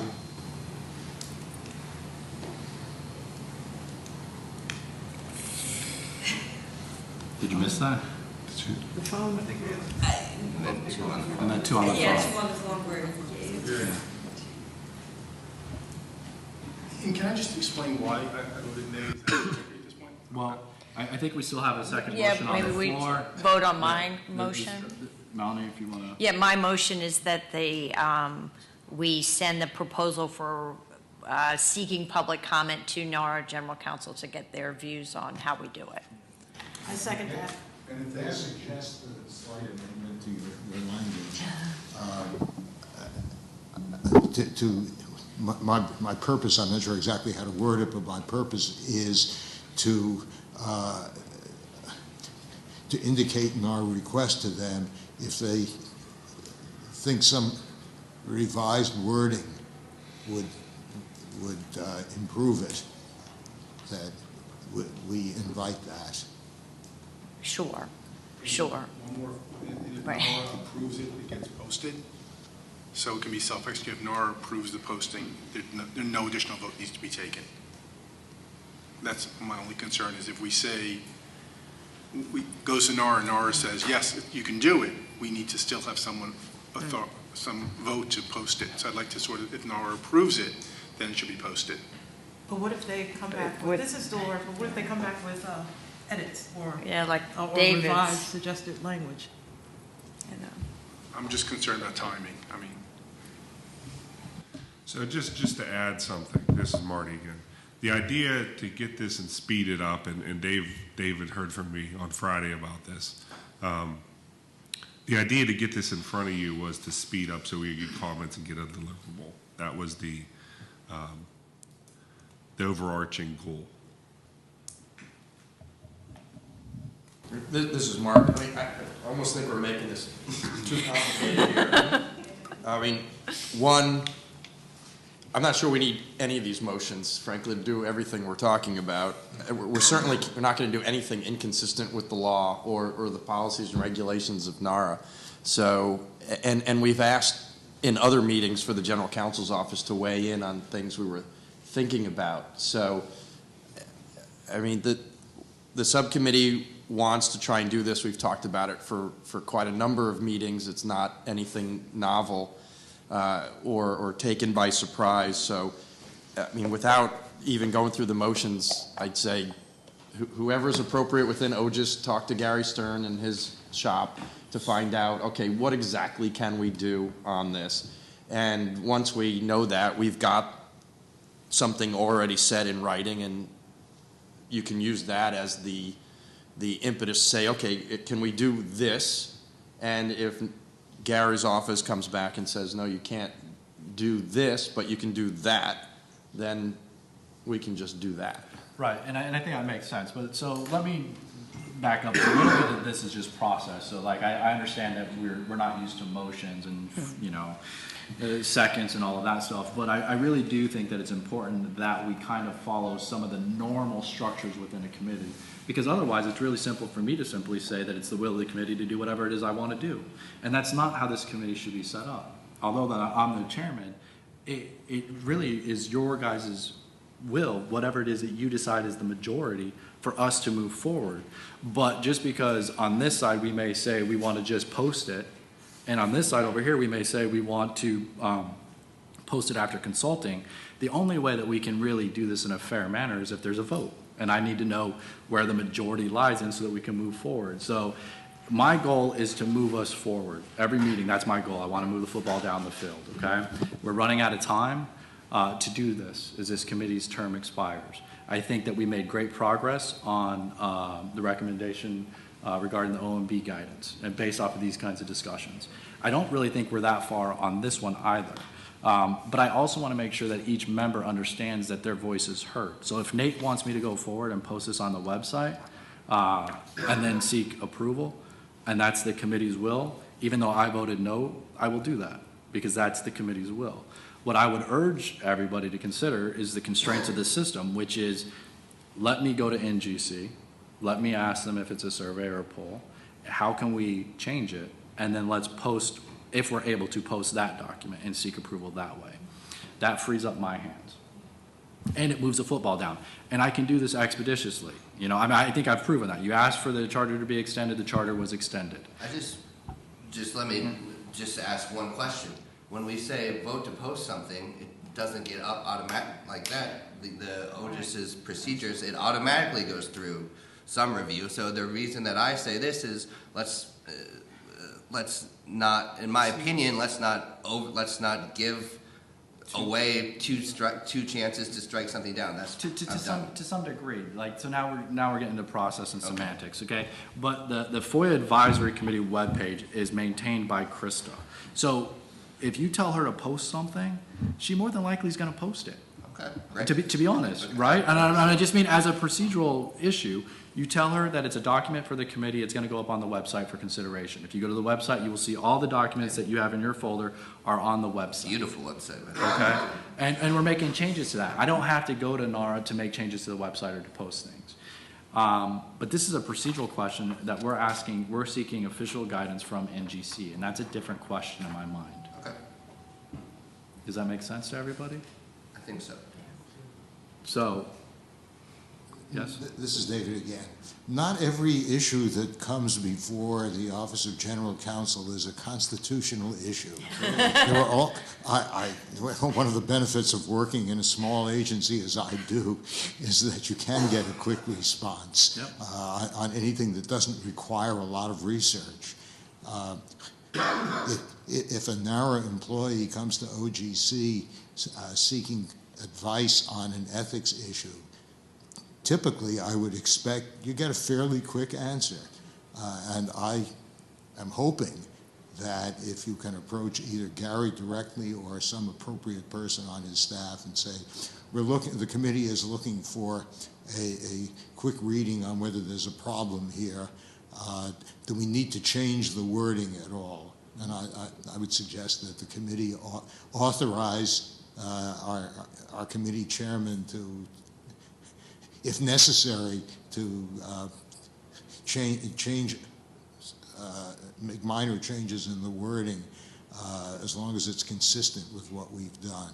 But I'd like to think that the Office of General Counsel here has some flexibility to give a quick reading on relatively small issues.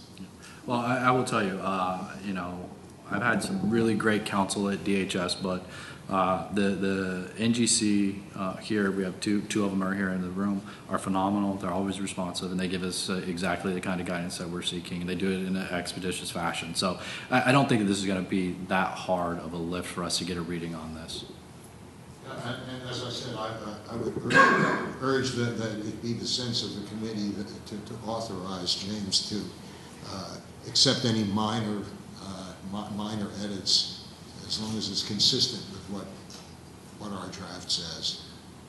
Is that possible, or are we going to have to do another vote? So I would like to modify. I'd like to seek an amendment to the vote that we just took. I mean, I think it was pretty much overwhelming, and we'll do a good job of tallying up who voted where. But I think that the majority of the committee wanted us to just simply post this document. If I could make a motion, I would like to post this document contingent on NGC's approval and any edits that they may have, or if it falls outside of, if I'm not allowed to or able to do that, then I would then come back and seek the committee's will. Here, here. Can I get a second? Yeah, second. All right, just voice vote, is that okay? All right, all in favor? Aye. Aye. All right, so I think, David? I'd like to make one more suggestion. Okay. Assuming this all goes through and it gets posted, OGIS from time to time, fairly frequently, I think, sends to its mailing list notices of what's on the site. And I'd suggest you do that if and when this ever gets posted, and maybe that will get the interested public to pay attention and actually submit comments. Okay. We will note that and see if we can do that. All righty. I appreciate all of that conversation. I think that I feel like progress was made. It was a lot. So we're going to take a short break, I believe. Is that right, Krista? Yeah. 10 minutes? About 15 minutes. If you could be back in here about 11:50. Thank you very much.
No problem. Thank you very much. Just let you know. Okay. Thank you.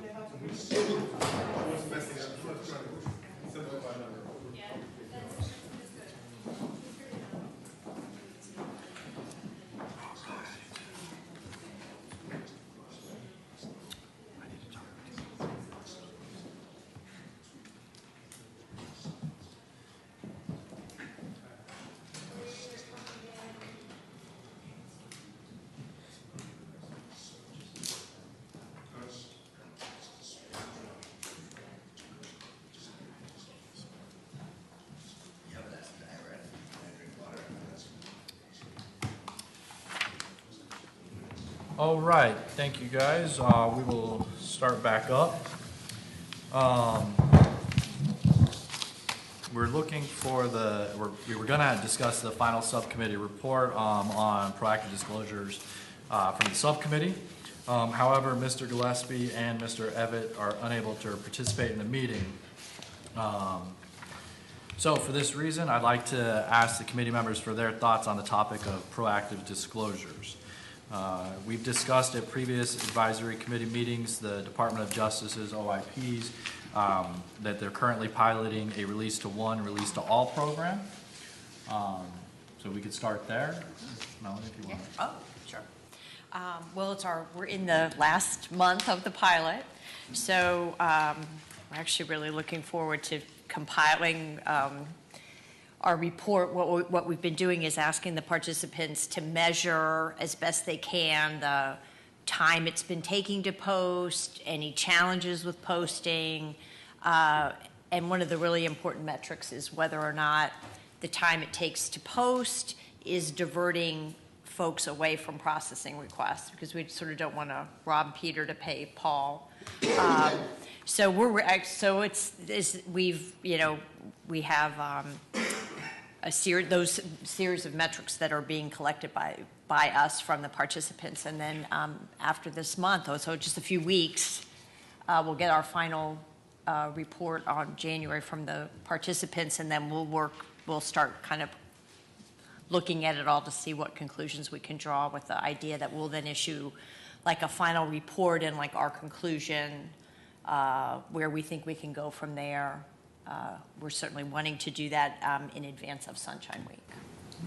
Wonderful. Yeah, so it'll be interesting. Does anyone have any questions or comments on this? Yeah. No? All right, well, I'm looking forward to seeing Yeah, them, yeah, to be we'll honest. see how it is. Very supportive, and we're looking forward to the results. Yeah, thanks. Does anyone have any questions or comments or thoughts on the next steps for the subcommittee? Okay. Well, I have a question and comment that aren't necessarily next steps, but one question about general, how we go about it, one general idea I guess I want to share with you guys and put on the record about proactive disclosure. The first is, I really do appreciate your comments at the beginning explaining the limitations of 508 compliance and how come it takes a little bit of time to get the videos posted.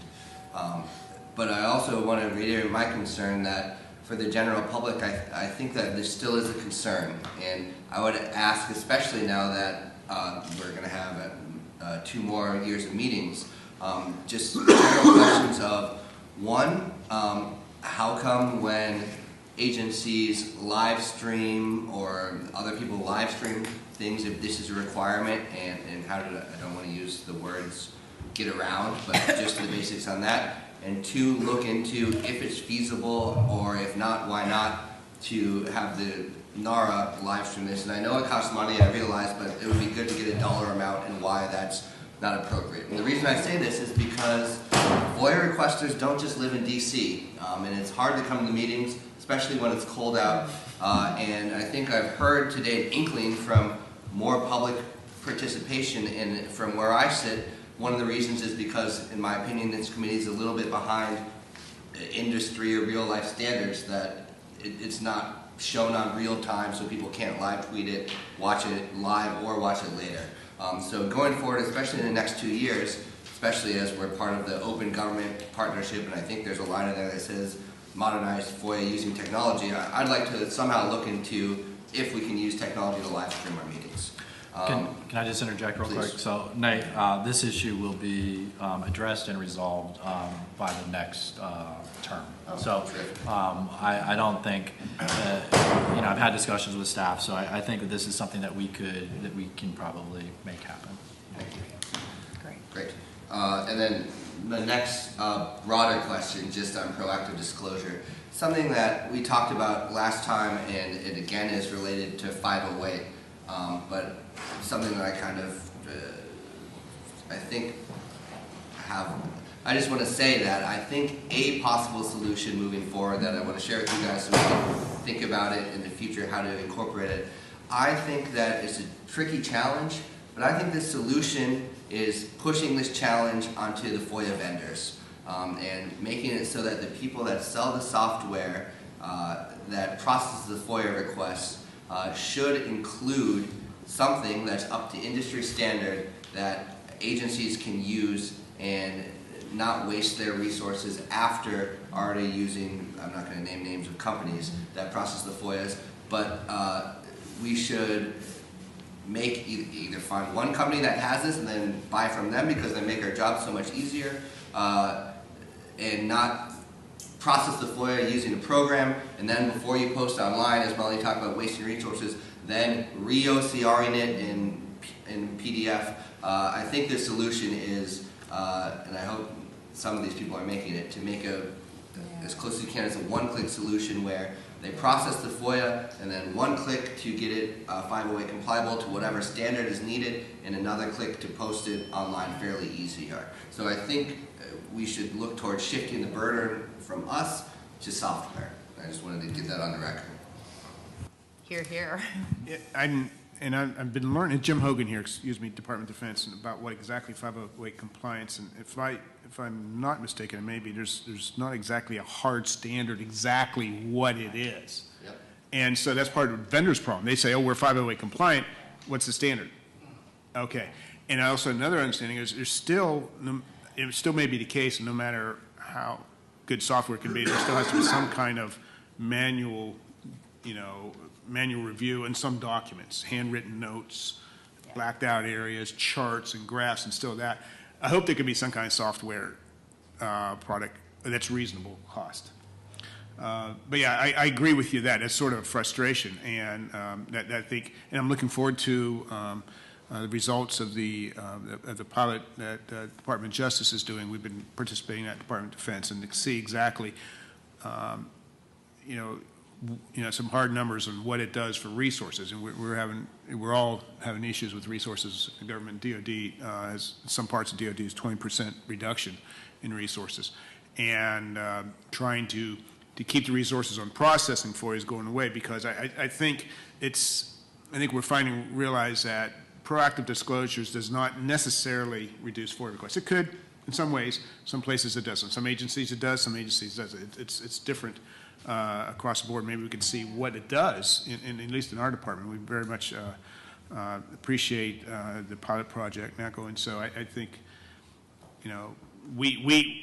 we understand, Department of Defense understands the importance of proactive disclosures, like to do it, and maybe if we get some kind of process going that is proactive from the beginning, looking at documents as they're created, not at the end. And just one really quick add-on is that the National Action Plan number 3 has a 508 compliance aspect of it. And I sure do hope that that will make it easier to post documents, not more difficult. Good. And I'm optimistic it will. And I don't know if that's started yet, but hopefully that can be a tool that we can use to get some standards that make it easier to proactively post.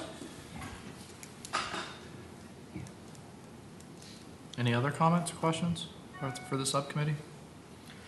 So I would like to suggest that the committee invite Professor Margaret Kwakwa. I don't know if you're familiar with her work. She just published an article recently regarding the commercialization of FOIA. I've had a chance to talk with her about her work. I found it kind of actually novel and interesting, to be honest. She has several recommendations at the end of her paper. But I think it would be really useful as a starting point for a conversation for the subcommittee to kind of discuss. Basically, she took the work of 6 federal agencies that have a high number of commercial requests, and then she did some case studies on it. And her conclusion was that we should look for a target set of records to proactively release. And so she comes with already some sort of recommendations, in her pocket. But Krista, I believe in your package, I may be wrong on this, or we're going to send out the link. I will send out the link. Okay, we're going to send out a link to her paper. It's quite long, but I would recommend or urge you guys to read it. And then if it's okay with you, I'd like to invite her to present at the next meeting. You going to get a consensus on that? Yeah, sounds really good. It's really, it's one of the very few educational or scholarly type works that I've seen around this issue of commercial requesters. And I found it kind of fascinating, but I'm a FOIA nerd, so. So thank you. All right, so we have just a few more minutes to wrap up this discussion. If we don't have any other questions or comments for the subcommittee? No? All right. So all of you have been hard at work, and we've made, I think, great strides since October. Hard to believe this is only the second one. I thank you for your efforts.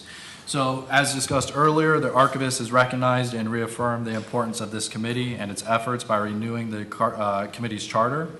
And today, having reviewed the work that we've done and considered the road ahead, I just want to open up the floor to any comments that the committee members may wish to offer. This is Mark Zaid. So we had talked a number of times, in fact, I think since the first meeting, of trying or desiring to have a work product that we would have at the end of our term. Obviously, with the extension into a second term, although some members may not still be members at that time, I'm not sure if that's needed, but something I would suggest, probably should have talked about it earlier given March being Sunshine Week. Since this is the 50th anniversary of FOIA, I want to say, and I think we talked about this at one point, somebody probably knows, it's like September, October is technically the anniversary, I think, if anybody remembers when the law actually passed. July 4th. July 4th. It was signed July 4th. And then, but wasn't implemented technically until 6 months, 180 days, something like that? It had a year. A year? So we have a couple opportunities for 50th anniversaries. But, you know, since we have one more meeting before this body disbands in May, might I suggest, and I'm happy to be one of the people to take the lead on this with hopefully some other people that would be willing, is maybe we can issue a sort of resolution from the committee in anniversary of FOIA with a sense of what we've either looked at, done, and what we sort of see as a vision going forward for the next advisory committee and FOIA in general. I mean, it doesn't have to be anything long. It could be, you know, a page proclamation or something like that, or a page or two. And if anyone else is willing to kind of work on that, at the 1, 2, 3, 4, everybody, doesn't matter. Yeah, no, I'll do it with you. I think it's a nice idea. And then we can vote on it for the April meeting and issue it. Issue it we have lots of times to do it. I think it's a nice idea. I think it's going to be the type of thing we're going to have a lot of focus on the 50th. You know, what people will be using the 50th anniversary all throughout the year as a way to do different things. And certainly Sunshine Week, I think, will be very much taken up by the sort of celebration of the 50-year anniversary. So I'm happy to work with you on a proclamation, letter, whatever else we want to call it. I don't know, somehow proclamation sounded nice from the advisory committee. Right. So if anybody else is interested, you don't have to say vocally right now. Just email Melanie and I, and we'll start drafting. Okay. Please remember to CC Krista. Yeah, that's right. Every message I send on every case that has nothing to do with this, I CC Krista. Any other comments? No? All right, great. All right, so please remember that Krista... Nate? Sorry. Yeah, not on this. Okay. Yep, go ahead. Okay. We've been talking a lot about FOIA in general, but right now I'd actually like to talk about FOIA and one specific actual document. And I represent the requester community, and I'm doing that in this capacity right now. And that document that is troubling to, I think, the majority of outside of government's requester community is the Senate Select Committee's report on torture that was sent to federal agencies. And there was a report in the New York Times that recently had a letter, I think from November 5th, from Senators Feinstein and Leahy. And Senator Leahy knows more about FOIA than pretty much anyone, in my opinion. But he said it was very troubled that because of a potential FOIA lawsuit, National Archives would not comment whether or not this was a federal document, even though it had been sent to agencies in their possession, and there's a lot of case law I won't go into. And that the Department of Justice is arguing that it's not a federal document, so that this FOIA lawsuit shouldn't go forward, and people can't use FOIA to see this potentially important document. And I wanted to say that that's troubling. I realize that it might be classified, but there's a FOIA exemption for that, and if the document is classified, it should be exempt under B1 until the secrets no longer harm U.S. national security. It shouldn't be put into a FOIA runaround and arguing that it's not a federal document just because it may give you a better chance to win a lawsuit. The last thing I want to add on this is that there was a specific law passed in 2014, the Federal and Presidential Records Act amendments, that gives the Archivist of the United States the specific authority to end this runaround by saying what's a document and what isn't. So on behalf of the requester community, and I would strongly urge that to make sure that the work we're doing in the Federal FOIA Advisory Committee, based on the Open Government Partnership and the National Open Government Action Plan, that we make sure that we do with deeds as well as words. And that I would like to say to the archivist, formally for the record, that you should call this a federal record and go through the FOIA process and withhold it through that if it needs to be withheld. But I feel that I had to say something. So, thanks. Thank you. If I can say one more thing, I'll follow Nate's lead on the requester community from a specific issue, but more a general point. As I'm sure everybody knows, there's a slew of lawsuits involving the State Department and the former secretary and her senior staff's emails, and of which, from a disclosure standpoint, I think I have 3 or 4 of them that I'm handling. But in one of the cases, there was a release the other day of some emails that talked about how the State Department, some senior officials were aware that the secretary and her senior staff were using a private server and had recommended that they switch to a government BlackBerry and .gov address. I'm not asking or even going to comment on the merits of the withholdings or anything of that, but there was a comment made by one of the senior staff, because I don't remember specifically which one, I won't say a particular name and guess, but there was a comment that in switching to a .gov that would require them to be subject to FOIA. The sentiment in the email, the way it can be interpreted, was that they were deliberately trying to avoid having their communications subject to FOIA as a senior government official. I think everybody would probably agree that that's not the way to go with any agency. That may be something we can address in a non-controversial way in this proclamation or something that we would issue. That government business is obviously subject to FOIA and exemptions, clearly.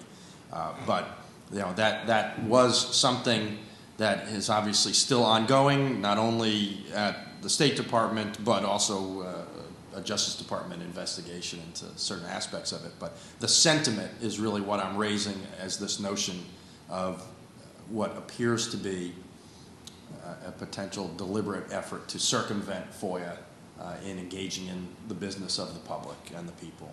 So I just kind of throw that out there too, as a member of the requester community and the representative, one of the representatives here.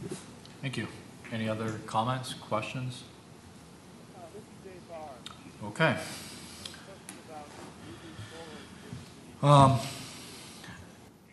Please remember that Krista, the DFO, and I are here to support you. Okay, so please just let us know the best way how we can do that. At this time, I'd like to turn to the members of the audience that have braved the weather to be here. We have 20 minutes that we will take comments and questions from the folks in attendance. I invite those of you with questions or comments to approach the microphone. And for the record, please state your name and organization if appropriate. Do we have any comments? Wonderful, okay. Okay. So the committee has already been actively engaged in efforts to improve FOIA through the work of the 3 subcommittees that are underway. I look forward to continuing the work in the coming years. At our next meeting, we can expect to formalize what has been discussed, take any more recommendations, and then we'll vote on for the full committee as well, like we did today. I invite everyone to visit our website at ojis.archives.gov and follow us on social media for more information about our activities and how you can participate. Finally, please mark your calendar for March 14th, 2016. Both OGIS and the Department of Justice, Office of Information Policy, are celebrating Sunshine Week with events. We will post and tweet about the OGIS event and hope to see you all there. Before exiting this room, please note that all of you must undergo the National Archives exit screening procedures to leave the building. For security purposes, security staff will check your bags to ensure that no archival holdings are removed from the building. Thank you again for your interest in FOIA and for your participation in today's meeting. We look forward to seeing you at our next meeting, April 19th, 2016. Thank you. We stand adjourned. You need a gavel. I know.